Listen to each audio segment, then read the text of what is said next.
Hey guys, welcome back to learn with Rajni. तो friends, कैसे हैं आप सब? आई होप आप सब एकदम अच्छे हैं और एग्जाम की प्रिपरेशन अच्छे से कर रहे हैं। फ्रेंड्स, आप जो चीजें डिमांड करेंगे उसी के अकॉर्डिंग हम क्लासेस लेकर आएंगे। आपकी डिमांड थी कि मैम हमें प्रैक्टिस सेट करवाइए। काफी स्टूडेंट्स के मैसेज भी आ रहे थे और कमेंट्स भी आ रहे थे कि हमें स्टडी मटेरियल तो हमारे पास बहुत सारा अवेलेबल है और हम आपकी वीडियोस भी कंटिन्यू देख रहे हैं, लेकिन हमारे पास क्वेश्चंस नहीं हैं। जैसे वोकेबुलरी भी हम पढ़ते हैं तो हमारे पास प्रैक्टिस सेट नहीं है। तो आप हमारे लिए प्रैक्टिस सेट लाइए। प्रैक्टिस सेट की फर्स्ट क्लास है जिसको मैंने स्टार्ट किया है ईडियम एंड फ्रेजेस से। ईडियम एंड फ्रेजेस का प्रैक्टिस सेट फर्स्ट में मैंने इसलिए लिया है क्योंकि मैंने आपको एक अच्छा कलेक्शन दे दिया है ईडियम एंड फ्रेजेस का। अच्छे अमाउंट है आपके पास ईडियम एंड फ्रेजेस का, तो मैंने आपको अच्छे से क्लासेस दी हैं। आज उन क्लासेस का रिव्यू करना है आपको, किस तरह से आपने लर्न किया है और आप सही कर रहे हैं क्या। प्रैक्टिस सेट जो मैंने 20 क्वेश्चंस लिए हैं वो सारे ऐसे ईडियम एंड फ्रेजेस हैं जो किसी ना किसी एग्जाम में आए हुए हैं। एक भी ईडियम ऐसा नहीं लिया जो ऐसे ही ले लिया, मतलब एग्जाम में आए हुए ईडियम एंड फ्रेजेस ही मैंने इस वीडियो में लिए हैं, प्रैक्टिस सेट में लिए हैं। 20 क्वेश्चन करेंगे ईडियम एंड फ्रेजेस के, तो आपको रिकॉल भी हो जाएंगे। और मैं फर्स्ट डे से ही आपको एक ही चीज कहती हूं कि आपने कोई टॉपिक पढ़ लिया, उस टॉपिक को अगर आप उसके क्वेश्चन सॉल्व नहीं करोगे, कोई मतलब नहीं है उस टॉपिक को पढ़ने का जब तक आप उसके क्वेश्चन नहीं निकालोगे। पहले जब हम स्कूल में पढ़ते थे तब हमारा ये मानना था कि क्वेश्चन सिर्फ मैथ के ही सॉल्व किए जाते हैं। मेरा भी यही मानना था जब मैं स्कूल में हुआ करती थी। काफी स्टूडेंट्स का तो अब जो कॉम्पिटिटिव एग्जाम्स की तैयारी कर रहे हैं वो भी यही मानते हैं कि सिर्फ मैथ्स के क्वेश्चन सॉल्व करने चाहिए, बाकी की सब्जेक्ट्स की सिर्फ थ्योरी पढ़नी चाहिए। तो आपका ये सोचना बिल्कुल गलत है। हर सब्जेक्ट के क्वेश्चन सॉल्व करने चाहिए, भले वो मैथ हो, इंग्लिश हो, साइंस हो, जीके हो, हिंदी हो, कोई भी सब्जेक्ट हो। तो स्टार्ट करते हैं हमारा आज का फर्स्ट प्रैक्टिस सेट जो है ईडियम एंड फ्रेजेस का। फर्स्ट क्वेश्चन है, अब मैं आपसे पूछती जाऊंगी और आपको उसका आंसर बताते जाना है और उसके बाद मैं आपको आंसर बताऊंगी। फर्स्ट है to go scot free. To go scot free, scot free हो जाना क्या आएगा? टू गेट समथिंग फ्री, किसी चीज से फ्री हो जाना। टू सेव टैक्स, टैक्स बचा लेना। To walk like a native of Scotland, Scotland के नेटिव की तरह, स्कॉटलैंड के निवासी की तरह चलना। टू एस्केप विदाउट पनिशमेंट, ठीक है, एस्केप भाग जाना, बिना पनिशमेंट के भाग जाना। बताओ चारों में से कौन सा आएगा? To escape without punishment, scot free, इससे याद रखना, टू एस्केप विदाउट पनिशमेंट, बिना पनिशमेंट के भाग जाना। His speech fell short on the audience, तो फेल शॉर्ट मीन्स क्या होगा? Fail short. देखिए ईडियम्स एंड फ्रेजेस जो है वो दो तरीके से एग्जाम में पूछे जाते हैं।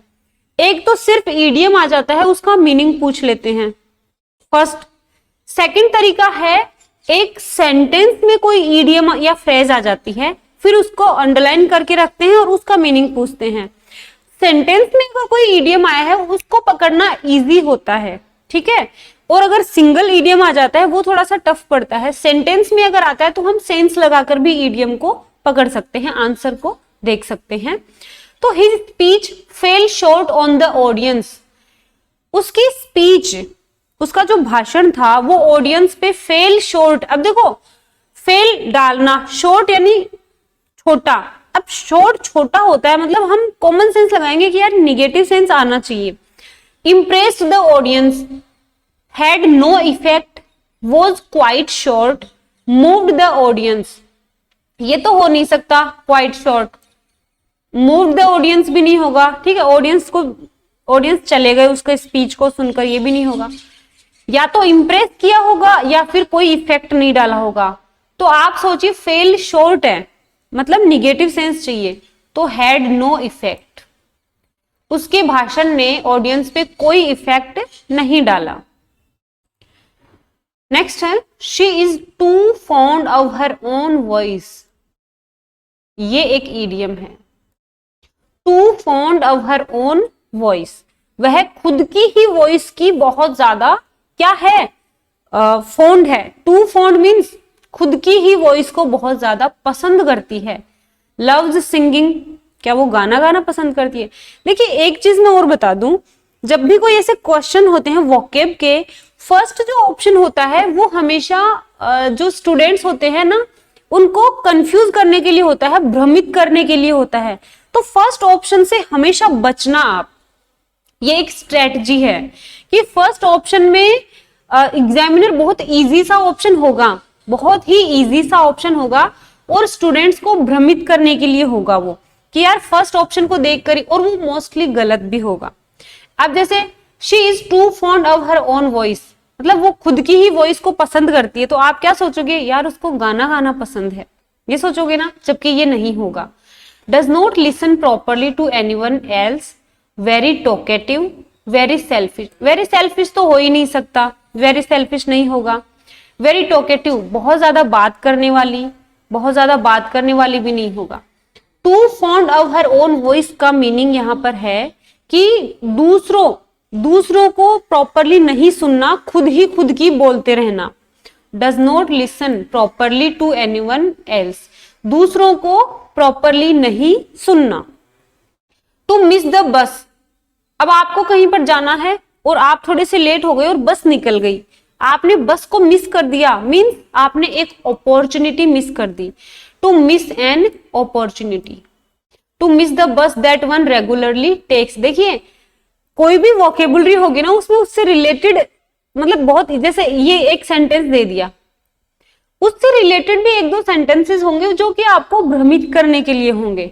तो आपने जो लर्न किया है उसको अच्छे से रिकॉल कर रहे हैं आप।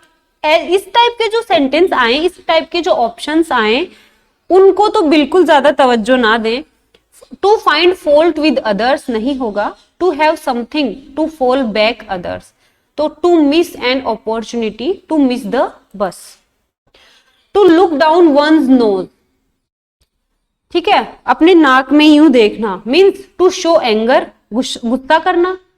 To retaliate, to regard with contempt, to insult in the presence of other. आप सोचो यार ये दो तो हो नहीं सकते, इन दोनों में से एक है, तो टू रिगार्ड विद कॉन्टेम्प्ट, ठीक है, निंदा करना, सी ऑप्शन। नेक्स्ट है to call a spade a spade. A spade करना मतलब टू बी रूड होना, to be frank, to be sly, to be diplomatic. बताइए क्या होगा, टाइम दे रही हूं आपको, सोच लो अच्छे से, फिर मैं तो बताऊंगी ही। To be frank, B option is the right answer. Indian police is on the whole high handed in dealing with citizens. Indian police जो है वो पूरी तरह से सिटीजन से डील करने में हाई हैंडेड है। हाई हैंडेड मीन्स काइंड, दयालु, प्रॉम्प्ट, अडेप्ट, निपुण, ओवर बियरिंग, तो इसका आएगा ओवर बियरिंग मीन्स रोबदार। The actress took cue from her brother and became successful. तो टुक क्यू का मतलब क्या होगा, एक्ट्रेस टुक क्यू, एक्ट्रेस ने लिया, क्या लिया, क्यू लिया अपने भाई से और सक्सेसफुल बन गई। तो सम मनी, क्यू का मतलब मनी होगा क्या, नहीं। Hint, some help, learned acting, क्या आएगा, ए हिंट। अपने भाई से एक हिंट लिया और क्या बन गई, सक्सेसफुल बन गई। स्टेटस क्यू किसे कहेंगे, अनब्रेकेबल स्टेचू। मैंने बोला था ना फर्स्ट ऑप्शन भ्रमित करने वाला होगा। अब आप सोचोगे यार स्टेटस तो शायद ऐसा स्टेचू जो कि जिसको तोड़ नहीं सकते ये होगा, तो ये लो साहब इसको टिक कर दिया, जबकि ये तो गलत है। Unchanged position, long Q. अब आप सोचोगे कि यार क्यू यू ओ, तो शायद ये होना चाहिए। भ्रमित करने के लिए एक दो ऑप्शन देता है एग्जामिनर कि आप उनको टिक कर दो, वो आपको मजबूर करता है कि उन ऑप्शंस को आप चूज करो, लेकिन आपको बिल्कुल नहीं करना है, ऐसा मिसगाइड नहीं होना। आपको तो जो आपने लर्न किया है अपनी मेमोरी में आपके जो है उसको रिकॉल करना है। एक्सीलेंट प्लेस क्या होगा? स्टैचू तो हो नहीं सकता, लॉन्ग क्यू भी नहीं होगा, एक्सीलेंट प्लेस आएगा या अनचेंज्ड पोजीशन आएगा। स्टेटस क्यू होता है unchanged position. B option is the right answer.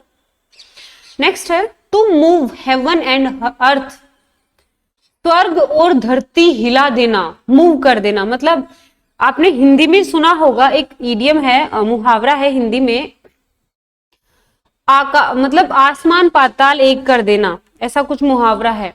मतलब सारे एफर्ट लगा देना। To cause an earthquake, first option misguide करने के लिए था कि to move heaven and earth, स्वर्ग को और पृथ्वी को हिला देना। अब आप सोचोगे यार इनको हिला देना मतलब क्या आ जाना? अर्थक्वेक आ जाना, भूकंप आ जाना, तो फटाक से ए को टिक कर दोगे, जबकि वो तो मिसगाइड करने के लिए होता है। ए ऑप्शन गलत है, अर्थक्वेक का कारण बनना no. To pray to all gods, तो भगवान को अपन अर्थ और हेवन को हिलाकर थोड़ी भगवान से प्रे करेंगे, नहीं होगा। To try everything possible, to travel in a rocket, ये वाला ऑप्शन देखिए कि रॉकेट में ट्रेवल करना, मतलब धरती से गया और सीधा स्वर्ग में पहुंच गया, तो ये भी नहीं होगा। टू ट्राई एवरीथिंग पॉसिबल, सब कुछ संभव हो इतना प्रयास करना, जितना संभव हो उतना प्रयास करना। नेक्स्ट है यो मेंस सर्विस। यो मेंस सर्विस किसे कहेंगे? Social work, medical help, excellent work या हार्ड वर्क, किसे कहेंगे यो मेंस सर्विस? देखिए यो मेंस सर्विस जो होगा वो होगा hard work, hard work. Next है हिज यूटोपियन आइडिया, ये एक ईडियम है। यूटोपियन आइडिया किसे कहते हैं? Was entertaining but no acceptable. देखिए जो सेंटेंस में इडियम पूछा जाता है उसका ऑप्शन चूज करना हमारे लिए थोड़ा सा इजी होता है, क्योंकि हम सेंटेंस के और जो भी वर्ड्स होते हैं उससे रिलेट कर लेते हैं। तो उसका जो यूटोपियन आइडिया था वो एंटरटेनिंग तो था, मजेदार तो था, लेकिन एक्सेप्टेबल नहीं था। ठीक है, एक्सेप्ट करने लायक नहीं था, तो एक्सेप्टेबल नहीं था तो इसका मतलब वो अच्छा नहीं होगा। क्लासिक आइडिया नहीं, unworthy idea, imaginary idea, intelligent idea, इसमें आएगा इमेजिनरी आइडिया। नेक्स्ट है you should not lose your head in public, तुम्हें अपने हेड को पब्लिक में नहीं खोना चाहिए। Means get angry, be embarrassed, get a headache, shave your hair. मैंने कहा था ना एक दो ऑप्शन तो आपको मिसगाइड करने के लिए होंगे। गेट ए हेडेक तो अपने हाथ में थोड़ी है कि हमें पब्लिक में हमारे हेडेक ना हो, हेडेक होना अपने हाथ में नहीं है। शेव योर हेयर, क्या पब्लिक में आपको अपने हेयर को शेव नहीं करना चाहिए? ये ऑप्शन भी नहीं होगा। गेट एंग्री, आपको पब्लिक में गुस्सा नहीं होना चाहिए। नेक्स्ट है Ram has a habit of getting into a row over trivial matters. Ram की आदत है क्या? छोटे छोटे मुद्दों पे क्या कर देना? गेटिंग इनटू अ रो, छोटे छोटे मुद्दों पे लड़ाई करना। Getting a right path, seeking the help, picking up A fight, giving unwanted advice. तो पिकिंग अप ए फाइट, राम की आदत है छोटे छोटे तुच्छ जो मुद्दे होते हैं, मैटर होते हैं, उन पे भी क्या करना? लड़ाई करना। आगे चलते हैं। टू शेड क्रोकोडाइल टीयर्स, मगरमच्छ के आंसू। टू ग्रीव सीरियसली, सीरियसली दुखी होना। To weep profusely, to pretend grief, to mock something. To pretend grief, ठीक है, प्रिटेंड नाटक करना, किसका? दुखी होने का, ग्रीफ का। By putting two and two together, by putting two and two together means to mix several things, बहुत सारी चीजों को मिक्स कर लेना। To keep people in pairs, लोगों को पेयर्स में रखना। To make an arithmetical calculation, ठीक है, कोई गणितीय कैलकुलेशन करना। To deduce from given facts, जो डिड्यूस होता है कैलकुलेट करना, तो जो दिए हुए फैक्ट हैं उनसे कैलकुलेट करना। तो 2 and 2 टुगेदर मतलब दिए हुए फैक्ट से कैलकुलेट करना, D option is the right answer. Next है people were dropping like flies in the intense heat. बहुत ज्यादा गर्मी में लोग क्या कर रहे हैं, ड्रॉपिंग लाइक फ्लाइज, ये एक ईडियम है। तो ड्रॉपिंग लाइक फ्लाइज मक्खियों की तरह गिर रहे हैं, ठीक है, इधर उधर। Collapsing in large numbers, sitting down in the shade, taking leave in large numbers, getting infected with many diseases. तो getting infected with many diseases नहीं होगा, क्योंकि ड्रॉपिंग लाइक फ्लाइज, फ्लाइज की तरह गिरना means collapsing in large numbers, गिर जाना, collapse कर जाना। A option is the right answer. Ram and Shyam are neighbours but they आएगा यहाँ पे, दे कर लेना, but they don't see eye to eye with each other. Ram and Shyam neighbours हैं, लेकिन वो दोनों एक दूसरे को आई टू आई नहीं देखते। सी eye to I means agree, आंखों ही आंखों में देखकर यू इशारा करना मतलब एग्री हो जाना। तो बी ऑप्शन एग्री। नेक्स्ट है to hit the jackpot, jackpot हाथ लग जाना। टू गैम्बल जुआ खेलना, win a lot of money, to get an unexpected victory, to make money quickly, बहुत ही तेजी से पैसे कर लेना। सी ऑप्शन आएगा to get an unexpected victory. Next और लास्ट है build castles in the air, हवाई किले बनाना। तो हवाई किले बनाना means daydream, highly paid नहीं होगा, इन ग्रेट डिमांड नहीं होगा, वर्क हार्ड नहीं होगा, डे ड्रीमिंग उसको कहेंगे build castles in the air. C option is the right answer. तो ये आज मैंने 20 ईडियम्स लिए हैं और उनका प्रैक्टिस सेट आपको करवाया है। प्रैक्टिस सेट्स मैं आपको काफी करवा दूंगी और आपने जो भी अब तक पढ़ा है वो आपका और ज्यादा अच्छा होता चला जाएगा, क्योंकि अगर आप किसी भी सब्जेक्ट के क्वेश्चन नहीं करोगे तो आप एग्जाम में बैठने लायक नहीं होगे, मेरा ये मानना है, बिना क्वेश्चन किए, चाहे वो कोई भी सब्जेक्ट हो। आई होप आपको ये प्रैक्टिस सेट पसंद आया होगा। फ्रेंड्स, अगर आपको ये प्रैक्टिस सेट पसंद आया है तो प्लीज वीडियो को लाइक करें, ज्यादा से ज्यादा शेयर करें, और अगर आप हमारे चैनल पर नए हैं तो प्लीज लर्न विद रजनी को सब्सक्राइब कर दें। मिलते हैं नेक्स्ट क्लास में, तब तक के लिए बाय बाय।